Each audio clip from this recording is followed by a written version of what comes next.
Welcome to Thanks for Typing, a podcast that uncovers the largely invisible contribution of social researchers' wives to studies that laid the foundations of modern sociology.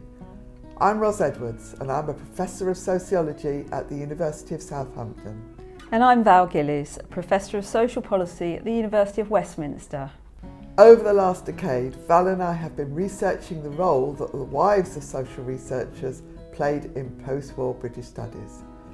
Using archive materials and diaries kept by the wives of well-known sociologists, we've been piecing together their central involvement in groundbreaking social research on families, class and community life. In this podcast, we reveal the major but unrecognised contributions sociologist wives have made to the discipline and consider the implications of these overlooked collaborations for the development of social knowledge, both then and now. In episode 6, we're talking about the contemporary gendered inequalities of academic labour with Katherine Twamley and Charlotte Faircloth of University College London. Katherine is a Professor of Sociology at UCL's Social Research Institute, and her research focuses on gender, love and intimacy, social policy and families. Charlotte is Associate Professor of Social Science, also at the Social Research Institute, and her research has thrown light on various aspects of parenting culture and childcare. If we can start with you, Katherine. COVID lifted the curtain on the gender dynamics that underpinned everyday life, or at least lifted it for a while. And you and Charlotte, together with your colleague, Humera Iqbal, you've done some really telling international collaborative research on family lives during the pandemic. Would you just give us an overview of that? So we did a 10-country collaborative study during the height of the pandemic, so 2020 and 2021. And we were really focused on families with children and their experiences of lockdown and the in-between periods of lockdown during that period.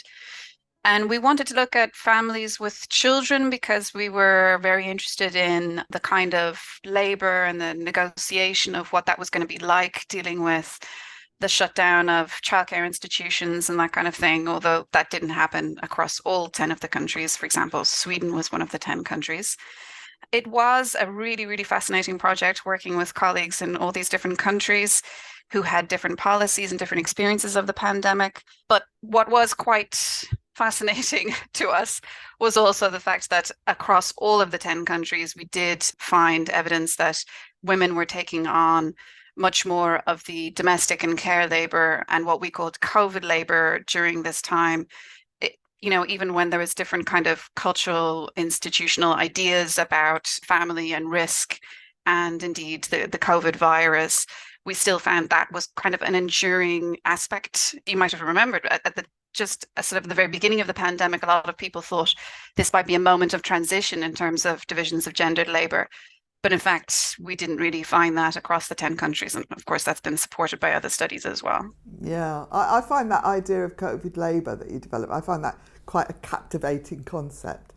If we turn to women in academia particularly, a little while back, Anne Oakley characterised women in academia as mainly doing the academic housework. She was using it to describe the sort of servicing work that women academics do, the precarious roles that they often occupy as contract researchers and so on. So, Charlotte, do you think COVID has left any lasting impacts for academic women? Has it loosened or embedded the servicing work? I should say this isn't a sort of area that I've explored, empirically through my own research, but through reading the work of others. I think it was sort of, evident that during COVID, a lot of the kind of discrepancies, gender discrepancies around the division of labour were sort of, as Katherine says, re-inscribed rather than sort of challenged. And so the gender division between couples, I think there was some research, sort of time use research done that as to how sort of couples divvied up the paid work and unpaid work. It was actually only where women were the sort of main breadwinner that the amount of kind of unpaid labour was the same. In terms of sort of academic housework, I think that's whether COVID kind of actually re-inscribed that or challenged it. I'm not sure that I would be able to say, but I think there is fairly good evidence around the gendering of certainly the more kind of pastoral roles within academic work. And I think there is some sort of truism in the phrase, if you want something done, ask a busy woman. I noticed in preparation for the podcast, you sent round a kind of Mumsnet thread about the way in which kind of academic roles are gendered. One of the sort of commentators on there was just sort of pointing out that actually there's a sort of gatekeeping, I guess, by some of the men in her department who were quite good at being inefficient and therefore not asked to take on these roles, unlike a lot of the women in her department who were good at it and were therefore sort of asked to do more of it. Yes, we might come back to that Mumsnet thread in a while. Okay. I mean, Val and I have mainly looked at the contributions of some of the foundational studies of modern British sociology, the contributions that were made by the academics' wives in the post-war period. We've been looking at women such as Phyllis Wilmot and Pat Marston and Sheila Jackson. And obviously, universities have changed since then. There is more of a presence of women academics. Women have got greater status and recognition in the academy. But as you just pointed out, Charlotte, the gendered inequalities in academia, they are still there. And so I'd like to ask you both why you think that is. Katherine, why do we appear to have these ingrained imbalances in gender status and academic roles? I mean, if we refer back to Anne Oakley's writing around this, she talks about the masculine nature of the career and the academic sphere, and other workers, other scholars like Acker. She refers to Virginia Woolf, Anne Oakley does in her writing. And I think that is really important. I mean, the contemporary work sphere is built on the assumption of a male worker without care responsibilities, and the kinds of things that we are asked to do and the achievements that we're meant to have are based on that assumption.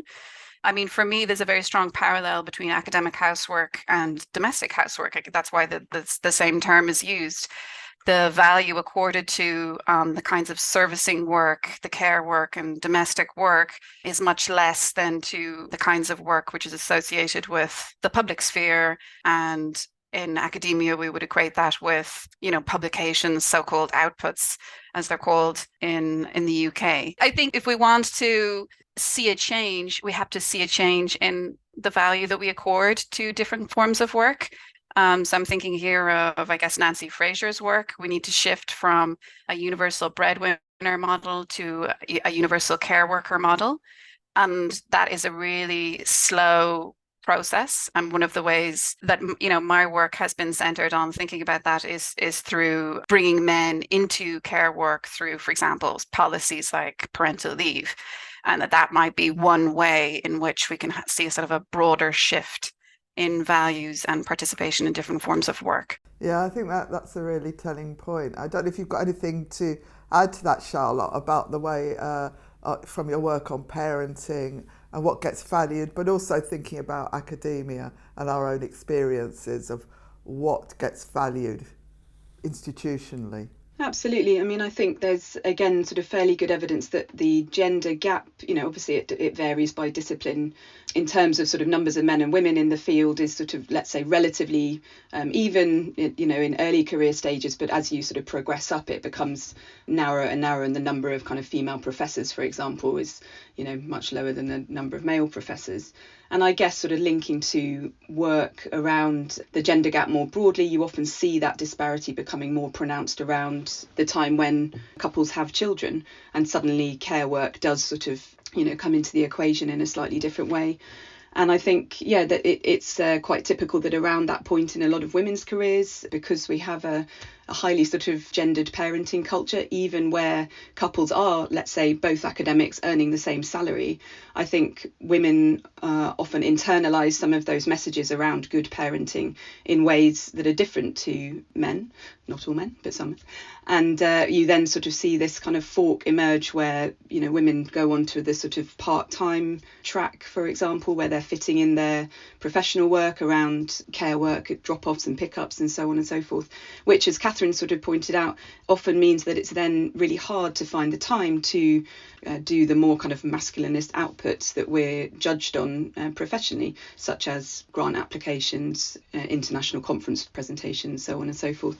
So yes, I think just to sort of echo what Katherine was saying, really, you do sort of see these patterns emerge over individual kind of careers, and that then sort of matches wider disparities that we see in society more broadly. Academic workloads have really spiralled as well, haven't they, over the past sort of couple of decades, really. And so if you're trying to build up a successful career as an academic, there often isn't enough time even for sort of basic domestic chores, let alone caring for children as well. So, Katherine, what do you think it means today to be an academic wife or partner? I was actually just discussing this last night with an academic who was visiting from the US, and she was lamenting the fact that she did not have a wife. She has a husband, but she doesn't have a wife. And of course, this common idea that a wife would do so much more for her than any husband would ever do, which sadly is borne out by statistics in terms of participation in domestic care and so on and so forth.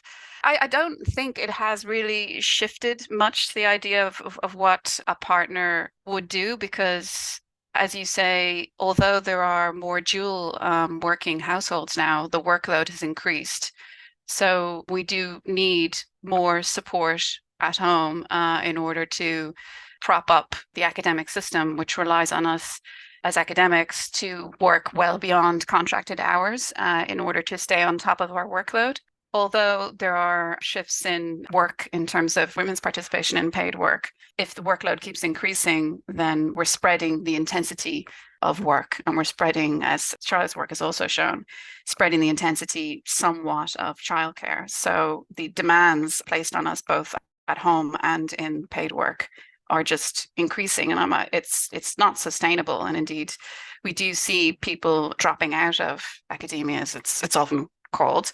This is maybe why, I hadn't really thought about it before, but this is maybe why we recruit so many PhD students and then postdocs, is this huge triangle relies on just a small number of people, kind of inverted commas, making it to the top. And, it's very much propped up by those part-time associate lecturers, people who are doing so much of the service and teaching work, who are on precarious contracts. I guess that helps prop up the system. I think actually the model of the academic wife, as this sort of person who, let's think historically, perhaps didn't sort of undertake paid work outside of the home, but was very much there to sort of support the man who was the breadwinner and the academic. I mean, that to me just does not really ring true these days. Certainly working at a central London university, I can't think of many people who could afford to have the academic as the breadwinner, really. You certainly couldn't afford to live in London or anywhere in central London on one academic salary. So actually what you see sort of more often is the people that can sort of afford to stay in academia, arguably both men and women, are those that have spouses who do something else that's higher paying, and or can then afford some support with the childcare, etc., to enable this long hours culture. I don't sort of recognise that, sort of academic wife who's around to soak up everything in terms of the unpaid labour, certainly in a historical sense anyway. I'm sure there are one or two and perhaps different generations of academics that's still the case, but certainly not amongst our contemporaries, I wouldn't say, Katherine. Not so much in London, I agree. The cost of living really impacts on that. I do speak with male colleagues, and a lot of them do end up telling me that their wife works part-time or fewer hours than they do, and therefore takes up a greater proportion of the home care and the child work. Well, I suppose what I was wondering really is whether, academic couples, one might end up having their career prioritised at the expense of the other. Certainly in my research, which hasn't focused primarily on academics, but has, so I recently did a project which was following couples at the transition to parenthood from pregnancy to about 18 months afterwards.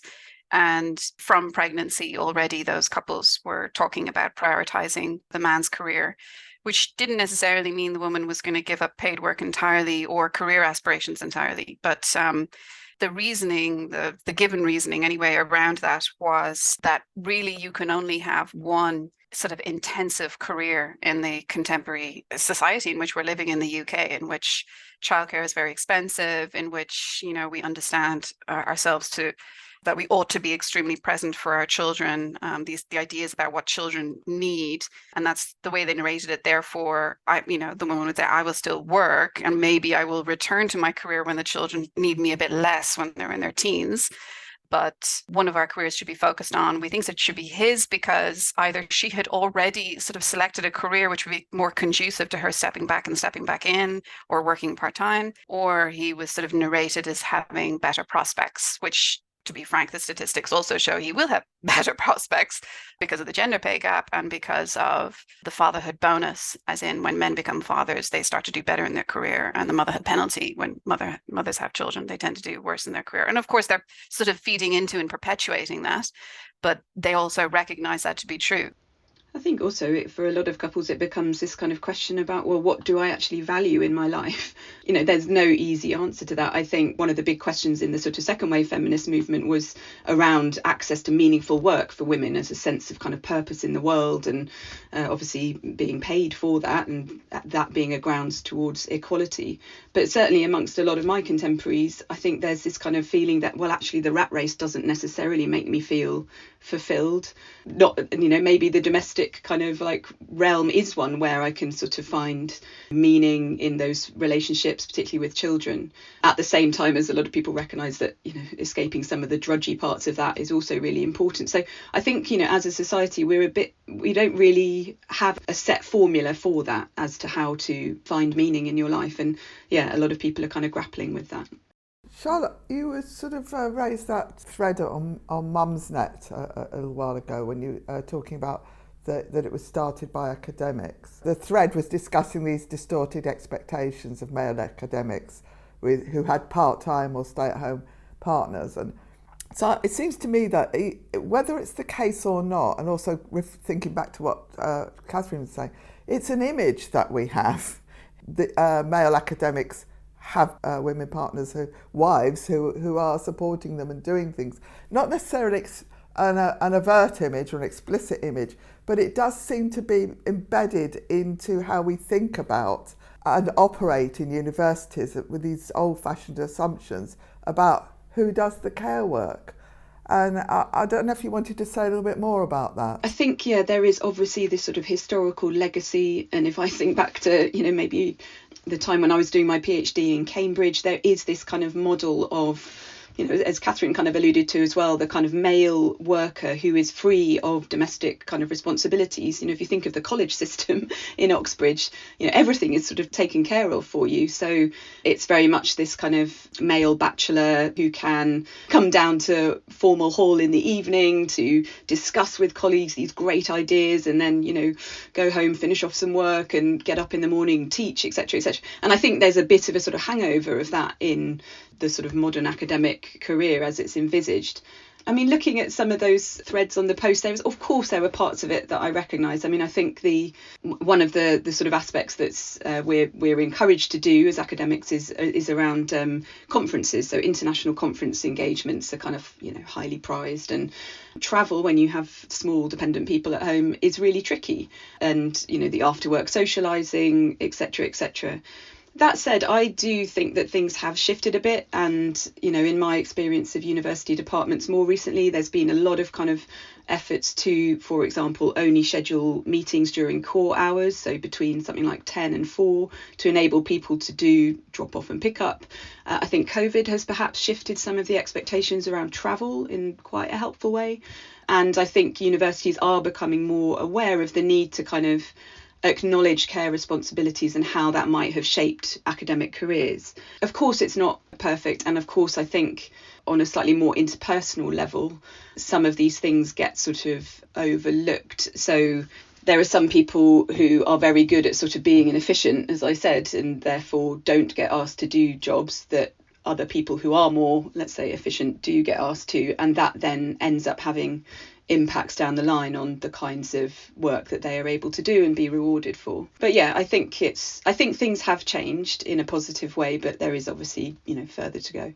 Oh, so thank you so much, Charlotte, and Katherine as well. That's some really insightful points there and food for thought for us to take away. This is the final episode of our Thanks for Typing podcast. What we're aiming to do with this podcast is to give contemporary sociologists a sense of the research as well as the domestic labour that wives have contributed historically to the development of the discipline of sociology.